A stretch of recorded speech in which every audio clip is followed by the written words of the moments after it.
I got these animals on a bit of distiller grains, and once they get done eating this, I'm gonna let them out back to go eat the grass. But okay, so I've been thinking of a question, and I thought of this last night, and so I'm gonna ask the question right now. I'm gonna start this off with a question. Okay, so I guess I'll ask the first part of the question. And the big idea of all of this is that when I do this, the big idea is for, at the end of the day, what should happen is that,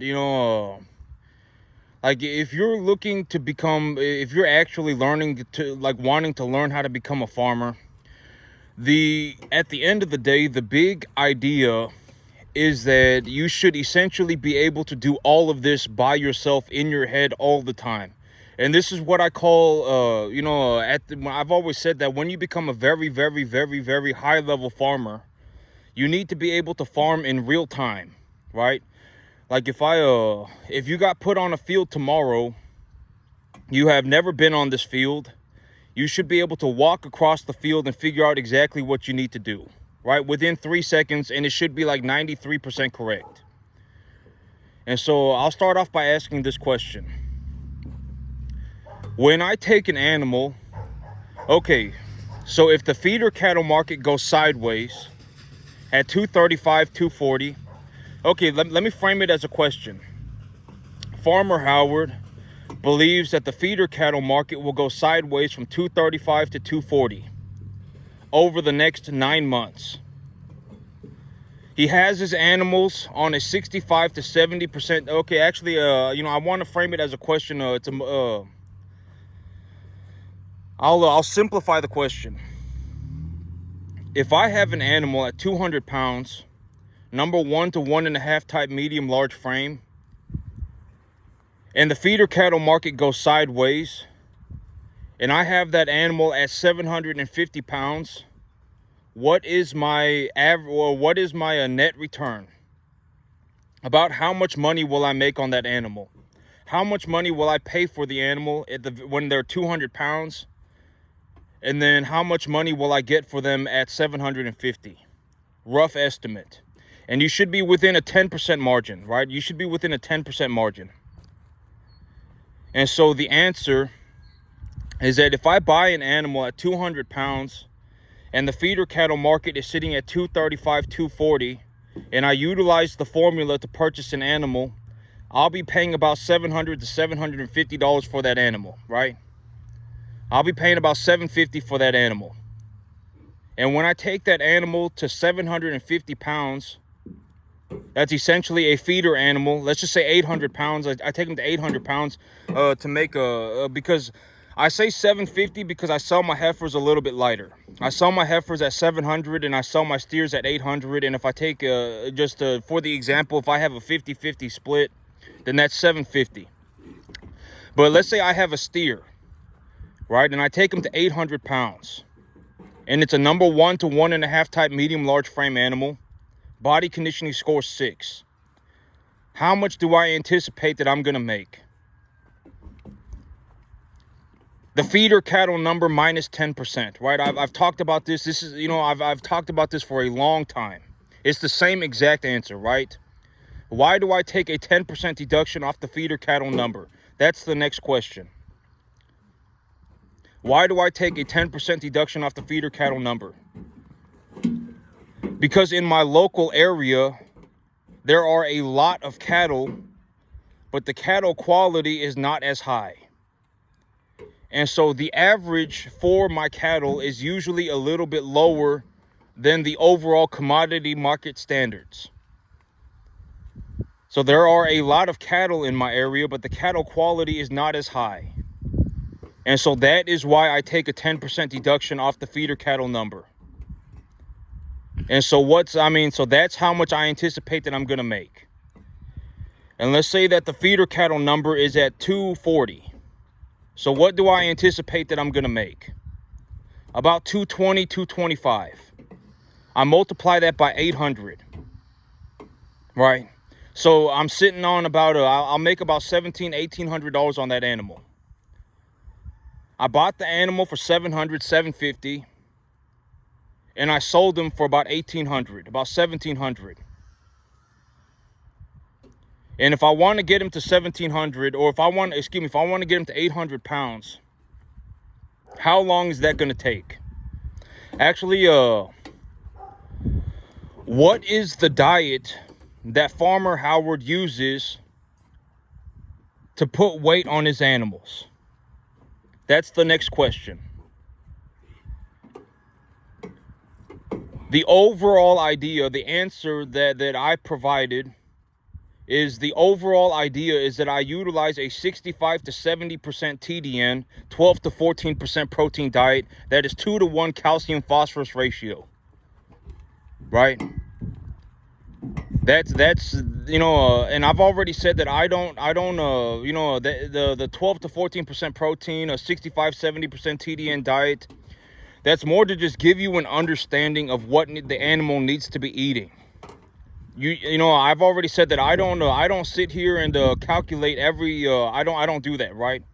I utilize every individual unit of dietary component as a individual unit itself. So I don't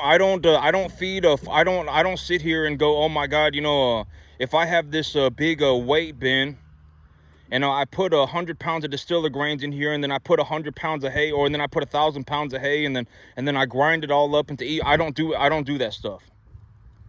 Right? I have 25 animals back here. I have 11 animals in the front, and I have 25 in the back. If I have 25 animals and I feed them 100 pounds of distiller grains a day, I'm feeding them 4 pounds of distiller grains a day each. And that distiller grains is 27% protein.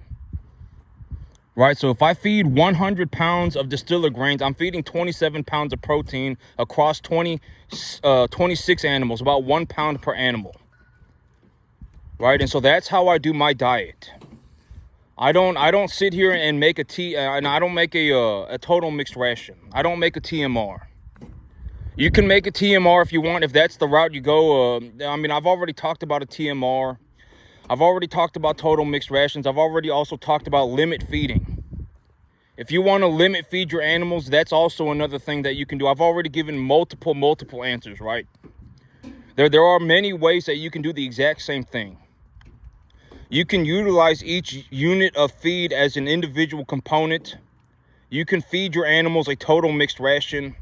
And you can also limit feed your animals, whatever is the most cost effective for you, right? I've already talked about, in terms of a reality situation, you need to consider the possibility that if you're not in Central Texas, that this is not going to work for you. You're going to have to sit here and utilize these methods, but in a different way, right? Because this really only works if you're in Central Texas, right? Like me in my area, this works for me, and I've talked about this, right?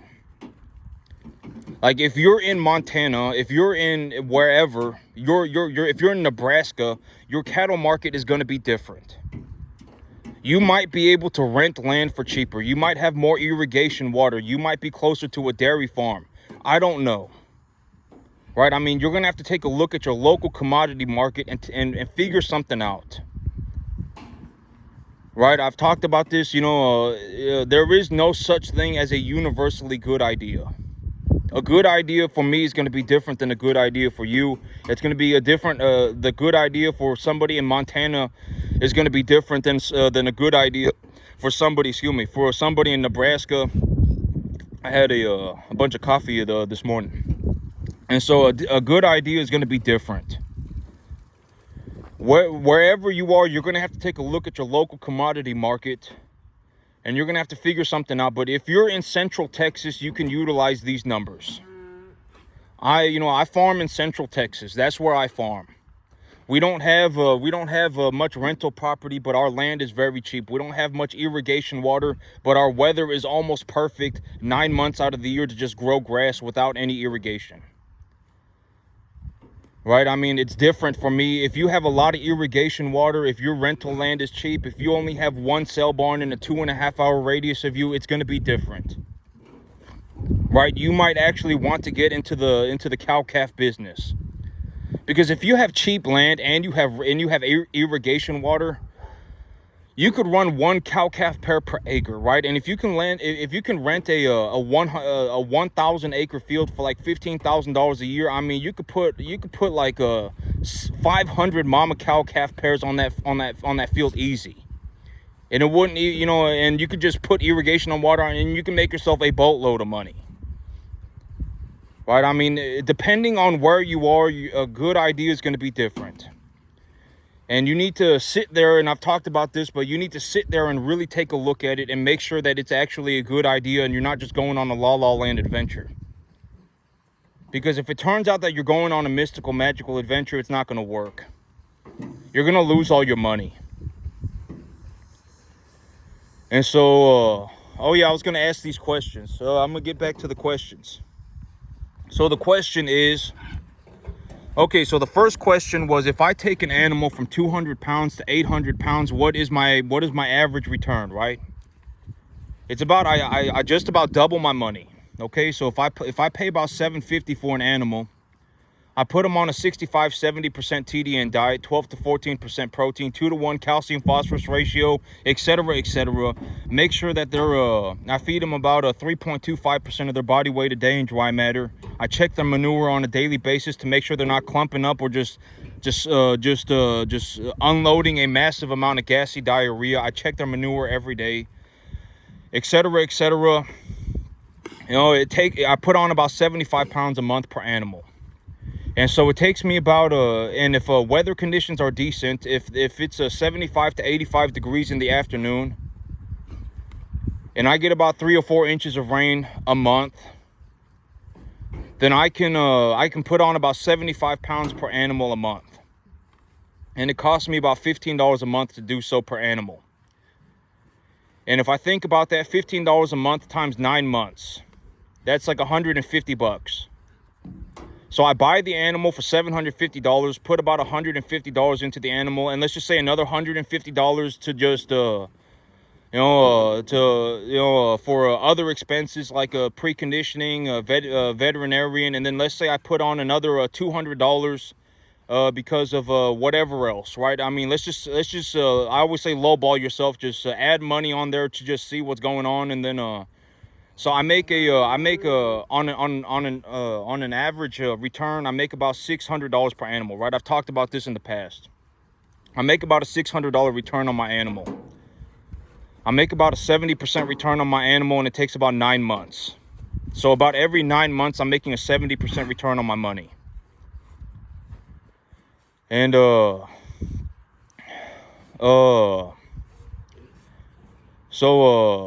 let me see. I had a question. Okay. This was the question. So now that we've gone over the information, here's the next question. If I make... Okay, so now we've discussed I make about 70% return on my money, right? So how many animals... If I'm going to take my animals from 200 pounds to 800 pounds... Body conditioning score 6, number 1 to 1.5 type medium large frame animals. If I'm going to take my animals from 200 pounds to 800 pounds,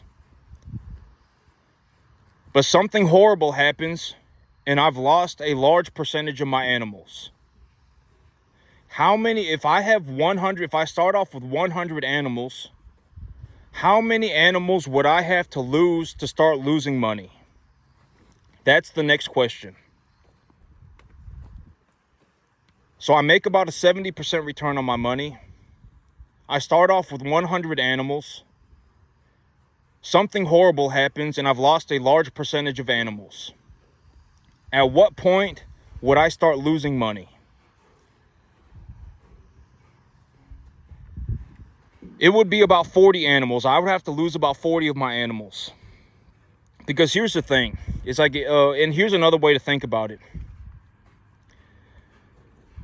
If I brought in 100 animals and I lost 40 animals, and I'm going to, this is just giving information. I give the best information that I can. I just give information.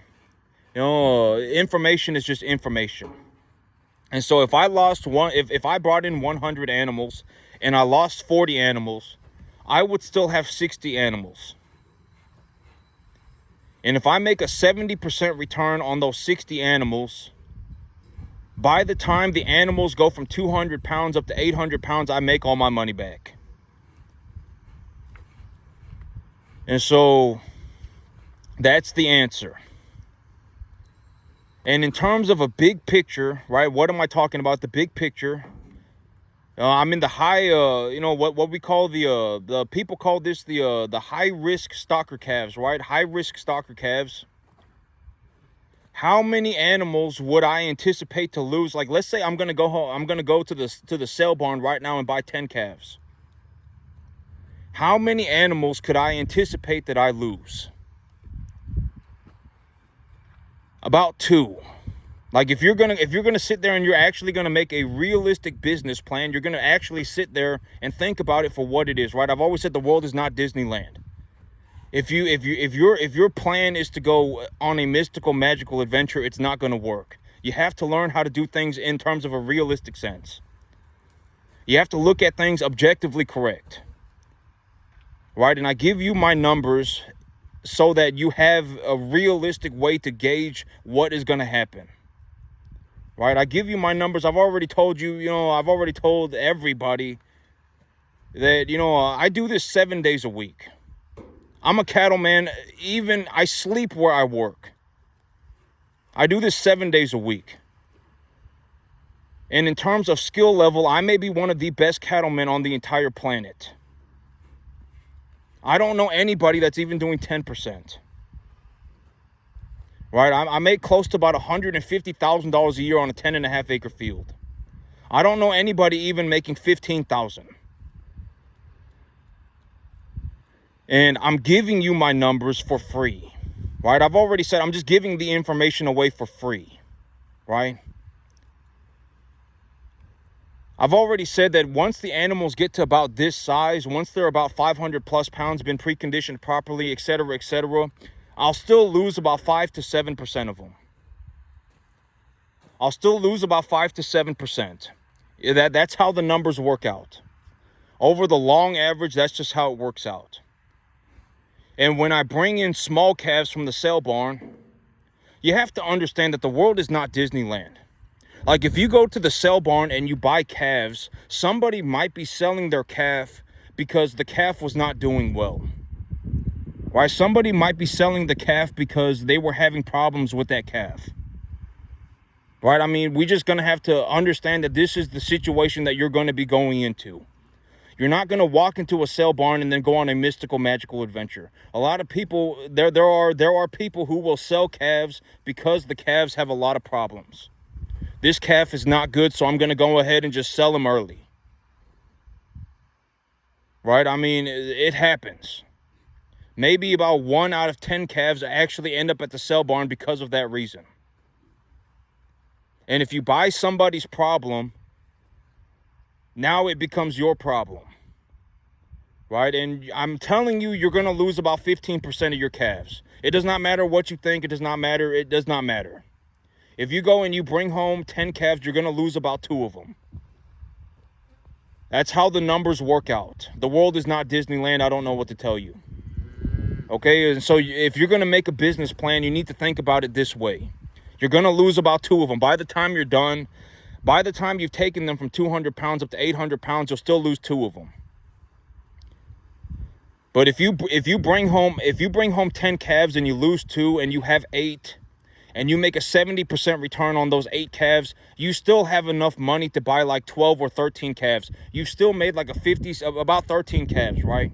You've made about a 70% return on your money on the 8. And so overall, it turns into about a 50% return. If you include death loss and expenses and everything, you still make about a 50% return on your money about every 9 months. But this is only going to happen if you are capable of farming at this level. That's the thing. I talk about this all the time, right? Like, if you are not capable of farming at this level, you will not be able to replicate the numbers. It does not matter. It does not matter what I do, right? And I've talked about this, like if you're not in a situation where you are going to essentially go and learn how to farm 15 hours a day for the next 15 years of your life, if you don't take it upon yourself to do that, you're not going to make it. It's very difficult to understand. And, it's like if you took an average person and had them start a farm, they would not be able to do it. Farming is considered one of the hardest things that you could ever imagine. Almost nobody makes it. I don't want to sound like a dick, but I'm the only person that's like, man, I started a commercial cattle farm on a 10.5 acre field. And I've already said the whole thing about sounding like a dick is like, if I sound like a dick, then so be it. I mean, I'm not saying this to like be cruel, right? I'm not saying this to like get a kick out of it. I don't get any sort of enjoyment out of it. I'm just giving the information away for free. I don't know anybody that's even managed to do 10%. Not even 10%. Most people can't even make $15,000 a year on a 10.5 acre farm running commercial cattle. And here's the thing, and this is why I'm so adamant about talking about this. This whole situation that you see in front of you, if you manage to get to this level, if you manage to get this good at farming, you can farm to make a living. You can make as much money as you want. You are now so good at farming that you could go anywhere.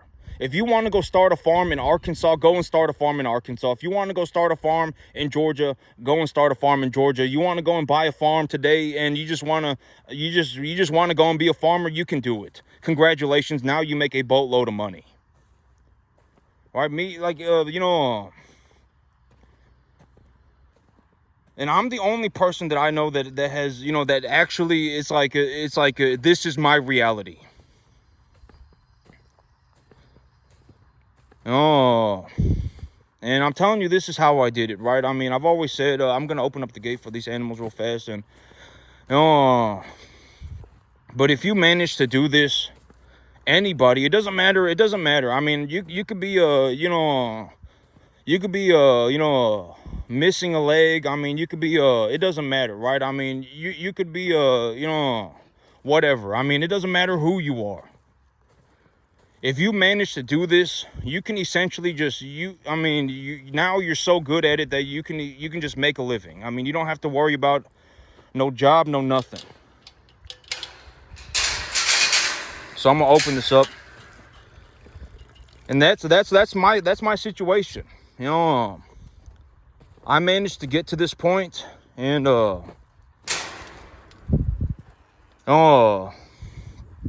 I legitimately make so much money farming that I can do whatever I want. Like if I want to go and buy a bunch of stuff, like I'm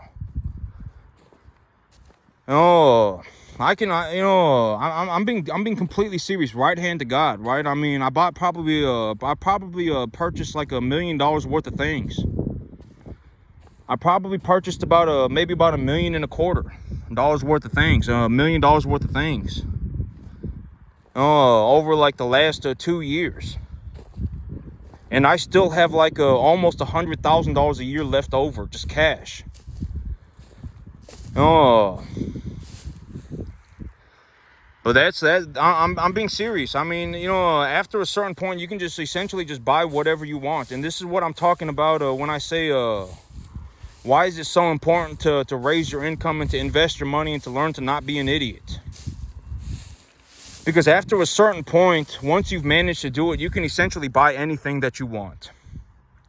Anything. Like me, even after I do all of this, even after I buy everything and everything, I still have borderline like $85,000 a year left over. I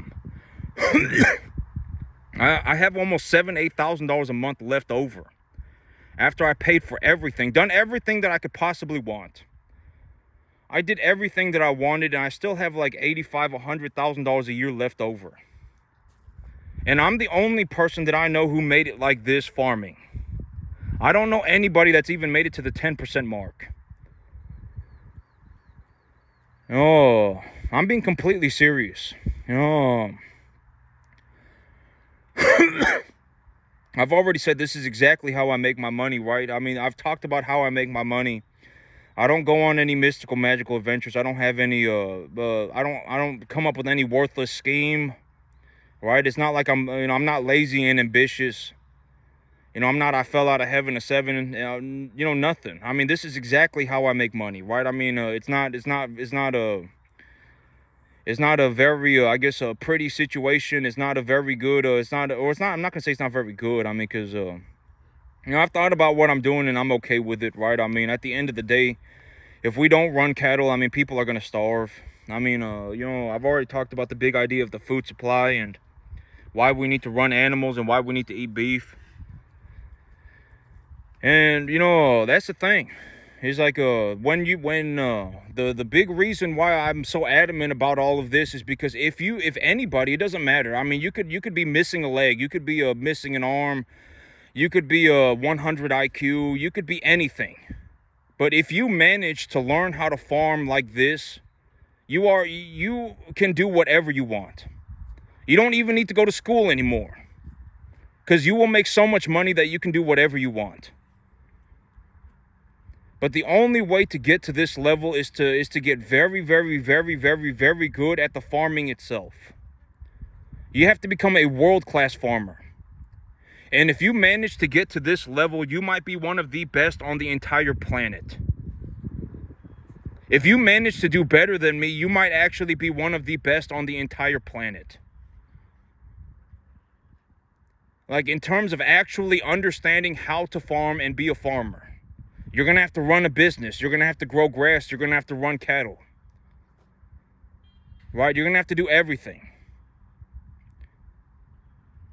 And it's like, and I've already talked about this, but let's say like me right now, right? Let's say like me, when I consider my cattle to be a cash equivalent, why? Okay, I'll ask a question. I want to take this format. I want to ask questions. I want to ask questions so that you can see as we go along to see if you're actually picking up on this information. Because you're going to have to be able to do all of this by yourself. Even if I don't bring this up, you should be thinking about it all the time. Why do I consider cattle to be a cash equivalent? The answer is, the cattle market is a very liquid market. I can liquidate my animals 6 days out of the year, almost year-round. People are buying beef 24 hours a day, 7 days a week, everywhere. Somebody is buying beef somewhere. The cattle market is very liquid. And I consider my cattle to be a cash equivalent because 90% plus of my animals I hand pick number 1 to 1.5 type medium large frame animals. I also raise them to a commercial standard. And when I do that, they are essentially a cash equivalent. Why? Because I can liquidate them at any time. I can give you an estimate. I can appraise my animals for a rough estimate of what I'm going to make on them with 3% accuracy. If I really wanted my money back, I could just go and get my money back. Do I want to be sitting in a room with 50 grand? No. Why would I want to do that? So that's my answer. Why are cattle a cash equivalent? Why do I consider my cattle a cash equivalent? There is my answer. All right. And so I'm gonna see if I can come up with questions instead of, because I was like maybe it's actually making it too difficult for people to digest the information if I just give you the answer. Because a couple of months ago, I said that the approach that I was going to take was that I was just going to give you all of the answers.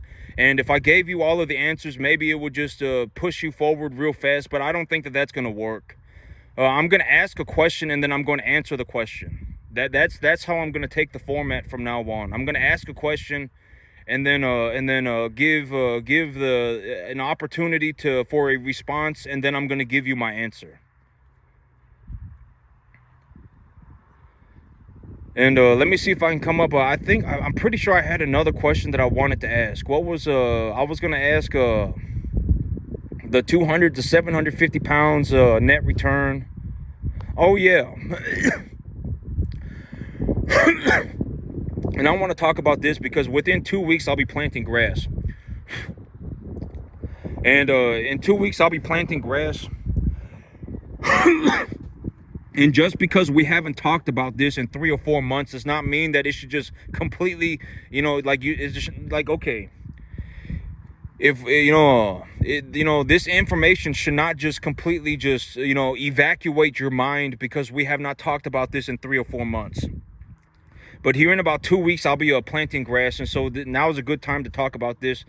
Because if you're in a situation like me where you're about to plant grass, you're going to have to understand what is going on so that you can plant your grass correctly. How much, from the information that I have personally collected via Google Scholar, what did I say was the average amount of urea? What was the amount of urea that I could apply to my field over a 9-month period, getting 3 to 4 inches of rain? What was the average? What was the total amount of urea that I could apply over a 9-month period if I got 3 to 4 inches of rain a month, and the average temperature in the afternoon was between 75 and 85 degrees Fahrenheit on a winter wheat crop? Granted that all other minerals are saturated. What was the amount of urea that I could use without causing damage to the environment over a 9-month period? The answer is 250 pounds. Right? I mean, I've given this answer repeatedly. Very, very, the answer has not changed. Not one bit. And just because we haven't talked about it in 4 months does not mean you should just forget it. The answer is the same. You should remember this answer. If you put about 250 pounds of urea nitrate on a field over a 9-month period, and you get about 3 or 4 inches of rain, that gives you a rough idea estimate of how much nitrate you can put on your soil without causing major leaching. And when you apply, here's the next question. If you take a look, what is the generic formula for applying nitrate to a field? Or what is the generic formula utilized? What is the generic formula utilized by Howard to grow a grass plant in terms of just NPK? What is the NPK ratio that Howard utilizes to grow a grass plant? What is the answer? 513. 513 NPK. That's the overall idea. Should you be applying 513 to your field all the time? No. Why should you not do that? Because potassium is a positively charged fertilizer. Phosphorus is a positively charged fertilizer. Right? If you do not push the positively charged fertilizer into your soil, or if there is no movement of the fertilizer into your soil, it will stay bound in the top layers of your soil, and even if you apply it, it won't do anything. It chemically binds to the soil. And so, if you're getting ready to plant grass like me, I'm getting ready to plant grass. This is essentially your one chance. Actually, not one chance. You probably get about 3 or 4 chances a year. I would say that I would get about 3 or 4 chances a year to apply positively charged fertilizer on my field and utilize it properly. And if I miss those 3 or 4 opportunities, then essentially my crop is screwed for the entire year. Okay, a lot of you don't understand. Why am I so adamant about giving this information? It's because if you don't do it correctly, you're going to mess up. And if you mess up, you're screwed. If you don't utilize fertilizers properly, you're screwed. Your crop is not going to grow. So I get 3 or 4 chances a year to apply positively charged fertilizer to my field. If I mess up on those 3 or 4 chances, I'm pretty much screwed for the entire year. And so that's the answer. That's the answer that I've been giving, right? And if anybody, it does not matter. You could be missing a leg, missing an eye. You could be a 100 IQ. You could be whatever. But if you men, and I've already talked about this, if you either number one, you're in a constant state of learning, or number two, you're very young.